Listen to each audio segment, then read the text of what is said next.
ಆಯ್ತು ಆ ಕಾಲೇಜ್. ನಿಮ್ಮ ಕಾಲೇಜ್ ದಿನದ ಒಂದು ಮರೆಯಲಾರದ ಘಟನೆ ಹಂಚ್ಕೊಳ್ಳೋದಾದ್ರೆ ಯಾವ್ದು ಹಂಚ್ಕೊಳ್ಬೋದು ಸರ್? ನೋಡಿ, ನಾನು ಅಲ್ಲಿ ಸೆಕ್ರೆಟರಿ ಆಗಿರ್ತೀನಿ. ನಮ್ಮ ಪ್ರಿನ್ಸಿಪಾಲ್ ರಾಮಚಂದ್ರೇಗೌಡರು ಅಂತ ಇರ್ತಾರೆ, ಅವರು ಕೂಡ ಚಿತ್ರದುರ್ಗ ಕಡೆಯವರು, ಹಿರಿಯೂರಿನವರು. ಅವರು ನಮ್ಮ ಪ್ರಿನ್ಸಿಪಾಲ್ರು. ಅವರು ನಾವು ದಿನನಿತ್ಯ ಯಾವತ್ತೂ ನಾವು ಕಾಲೇಜಿಗೆ ತಪ್ಪಿಸ್ಕೊಂಡಿರಲ್ಲ, ಕ್ಲಾಸಿಗೆ ತಪ್ಪಿಸ್ಕೊತಿದ್ದೆ. ಬಟ್ ನಾವು ಕಾಲೇಜಲ್ಲಿ ಇದ್ದೇ ಇರೋ 100% no college bunk, class bunk ಇರ್ತಿತ್ತು. ಬಟ್ ಆದ್ರೆ ಕ್ಯಾಂಪಸ್ ಅಲ್ಲಿ ಇರೋ ಮಕ್ಕಳು ಸ್ಟೂಡೆಂಟ್ಸ್ಗಳ ಜೊತೆ ಮಾತಾಡ್ಕೊಂಡಿರ್ತಕ್ಕಂಥದ್ದಿದೆ. ಬಟ್ ನಾನು ಆ ಕಾಲೇಜಲ್ಲಿ ಸೆಕ್ರೆಟರಿ ಆದಾಗ ಮೊದಲನೇದಾಗಿ ಅದು ನಮ್ದು ಬಾಯ್ಸ್ ಕಾಲೇಜ್, ರಾಮಚಂದ್ರೇಗೌಡರು ಪ್ರಿನ್ಸಿಪಾಲ್ ಆಗಿರ್ತಾರೆ. ಅಲ್ಲಿಗೆ ಈ ನಾನು ಜಯಮಾಲಾ ಅವರ ಸಿಸ್ಟರು ರತ್ನಮಾಲಾ ಅಂತ ಒಬ್ರು ಸಿಂಗರ್ ಇದ್ರು, ಅವರನ್ನ ನಾನು ಕರೆಸಿದ್ದೆ.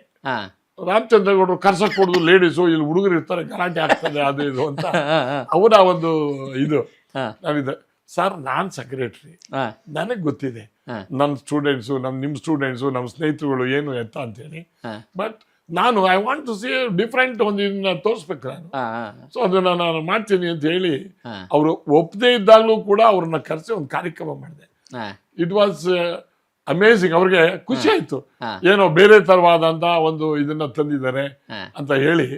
ಅದು ಅವರು ಆ ಫಂಕ್ಷನ್ಗೆ ಬರೋದೇ ಇಲ್ಲ ನಮ್ಮ ಪ್ರಿನ್ಸಿಪಾಲ್, ಈಗ ಗಲಾಟೆ ಆಗ್ಬಿಡ್ತದೆ ಏನು ಇದು ಅಂತ ಹೇಳಿ. ಬಟ್ ಅವತ್ತು ನಮ್ಮ ಸ್ಟೂಡೆಂಟ್ಸ್, ನಮ್ಮ ಸ್ನೇಹಿತರು ನಡ್ಕೊಂಡಂತ ರೀತಿ, ಅವು ಕೊಟ್ಟಂತ ಪ್ರೋಗ್ರಾಮ್ ಇವತ್ತು ಮರೆಯಲಾಗದಂತ ದಿನಗಳು ಅಂತಕ್ಕಂಥದ್ದು. ಸರ್, ಸ್ಟೂಡೆಂಟ್ ಎಲೆಕ್ಷನ್ಗಳ ಬಗ್ಗೆ ಮಾತಾಡ್ತಾ ಇದ್ರಿ. ಆ ಸ್ಟೂಡೆಂಟ್ ಎಲೆಕ್ಷನ್ ಇದ್ದಾಗ ಎಂತಿಂತ ನಾಯಕತ್ವ ಹೊರಹೊಮ್ಮಿತು. ಈಗ ಸ್ಟೂಡೆಂಟ್ ಎಲೆಕ್ಷನ್ ಸ್ಟಾಪ್ ಆಗ್ಬಿಟ್ಟಿದೆ. ಸೊ ಇದಕ್ಕೇನು ಹೇಳ್ತೀರಾ ಸರ್? ನೋಡಿ, ಇದು ಸ್ಟಾಪ್ ಆಗಕ್ಕೆ ಕಾರಣ ಯಾರು ಅಂದ್ರೆ, ಆಕ್ಚುಲಿ ನೀವು ನಿಜ ಹೇಳಬೇಕು ಅಂತಂದ್ರೆ ನಮ್ಮ X chief minister Ramakrishna Hegde ಅವರು, ಅವ್ರ ಕಾಲದಲ್ಲಿ ಇದನ್ನ ನಿಲ್ಸಿತ್ತು. ಜೀವರಾಜ್ ಅದನ್ನ ಆ ಕಾಲದಲ್ಲಿ ಸ್ಟಾಪ್ ಮಾಡಿದ್ರು. ಯಾಕೆ ಅಂತಂದ್ರೆ ಸ್ಟೂಡೆಂಟ್ ಮೂವ್ಮೆಂಟ್ ಇದ್ರೆ ಇವ್ರದೆಲ್ಲ ಬೀದಿಗೆ ಬರ್ತದೆ, ಹೋರಾಟದಲ್ಲಿ ಎಲ್ಲರೂ ಕಡೆ ಇದಾಗ್ತದೆ.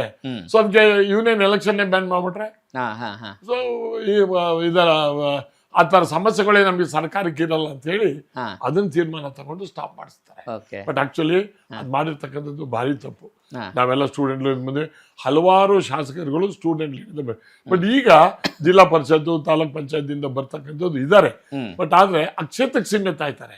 ಕಾಲೇಜ್ ಲೆವೆಲ್ ಬಂದ್ರೆ ರಾಜ್ಯದ ನಾಯಕತ್ವ ಬರ್ತಕ್ಕಂಥದ್ದು ಆಗ್ತದೆ. ರಾಜ್ಯ ನಾಯಕತ್ವ ಬರ್ಬೇಕು ಅಂದ್ರೆ student election is A must.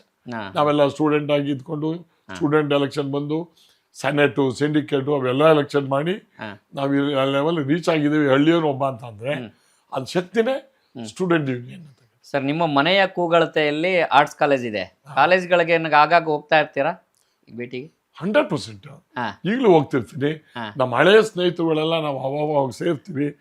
ನಾನು ಮಂತ್ರಿ ಆದಾಗ ನನಗೆ ವೈಯಕ್ತಿಕವಾಗಿ ಇಡೀ ಕರ್ನಾಟಕದಲ್ಲಿ ಫಸ್ಟ್ ಟೈಮ್ ಇನ್ ಬೆಂಗಳೂರಿನಲ್ಲಿ ಒಬ್ಬ ನಮ್ಮ ಕಾಲೇಜಿನ ಮಂತ್ರಿ ಆಗಿದೆ ಅಂತ ಹೇಳಿ ಪಕ್ಷಾತೀತವಾಗಿ ಎಲ್ಲಾ ಸ್ನೇಹಿತರುಗಳಿವೆ ಒಂದು ಸಮಾರಂಭನ ಜ್ಞಾನ ಗಂಗೋತ್ರಿನಲ್ಲಿ, ಜ್ಞಾನ ಭವನ ಇದರಲ್ಲಿ ಒಂದು ಫಂಕ್ಷನ್ ಮಾಡಿದ್ರು. ಅದಕ್ಕೆ ನಮ್ಮ ರಾಜಕೀಯ ಗುರುಗಳು ಯಾರು ಅಂತಂದ್ರೆ ನಿಜವಾಗ್ಲೂ KM ನಾಗರಾಜ್, ಅವ್ರ ರಾಮಲಿಂಗ ರೆಡ್ಡಿ, HM ರೇವಣ್ಣ ಅವರ ಫಾಲೋವರ್ಸ್ಗಳವೆಲ್ಲ ಸಕ್ಸಸ್ಸರ್. ನಾವು ಅವ್ರ ಹಿಂದೆ ಬಂದಂಥವ್ರು. ಅವರ ಅಧ್ಯಕ್ಷತೆಯಲ್ಲಿ ಒಂದು ಫಂಕ್ಷನ್ ಮಾಡಿದ್ರು. ಅವಾಗ JDS, BJP ಆ ತರ ಇಲ್ವೇ ಇಲ್ಲ. BJP ಅಂತ ಎಲ್ಲಾರು ಬಂದಿದ್ರು. ನಾವತ್ತು ಯಾರು ಇನ್ವೈಟ್ ಮಾಡಿದ್ರು ಅಂದ್ರೆ ಬರೀ ಪೇಪರ್ ಅಲ್ಲಿ ಫೋನಲ್ಲಿ ಹಾಕಿದ್ರು, ನನ್ನ ಹಿತೈಷಿಗಳು ಯಾರು ಇದ್ದಾರೆ ಬನ್ನಿ ಅಂತ ಹೇಳಿ. ಅವತ್ತೊಂದು 5,000 ಜನ ಬೆಂಗಳೂರಿನಲ್ಲಿ ಇಡೀ ರಾಜ್ಯಾದ್ಯಂತ ನನಗೆ ಸಹಾಯ ಮಾಡಿದಂಥವ್ರು, ನನ್ನನ್ನ ಈ ಮಟ್ಟಿಗೆ ಬಂದಂಥವ್ರು ಬಂದು ಆಶೀರ್ವಾದ ಮಾಡಬೇಕು ಅಂತ ಹೇಳಿ ಒಂದು ವೆಲ್ಕಮ್ ಇವರು ಒಂದು ಟೀಮ್ ಮಾಡ್ಕೊಂಡು ಒಂದು ಇದು ಮಾಡಿದ್ರಲ್ಲ, ಮೆಸೇಜಿಂದ ಮಾಡಿದ್ರು. ಬಟ್ ಅದು ನಾನು ಮರೆಯೋದಕ್ಕೆ ಸಾಧ್ಯನೇ ಆಗಲ್ಲ. ಬಿಕಾಸ್ ನಾವು ಇಲ್ಲಿವರೆಗೆ ಇರೋದು ನಮ್ಮ ಫ್ರೆಂಡ್ ಸರ್ಕಲಿಂದ, ನನ್ನ ತಾಯಿ ಮತ್ತು ನನ್ನ ಹೆಂಡತಿಯಿಂದ. ಅವರು ನನ್ನ ಬದಲಾವಣೆಗೆ ಈ ಶ್ರೇಯಸ್ಸಿಗೆ ಅವ್ರ ಕಾರಣ ಅಂತಕ್ಕಂಥದ್ದನ್ನು ನಾನು ಮರೆಯೋಕ್ಕಾಗಲ್ಲ.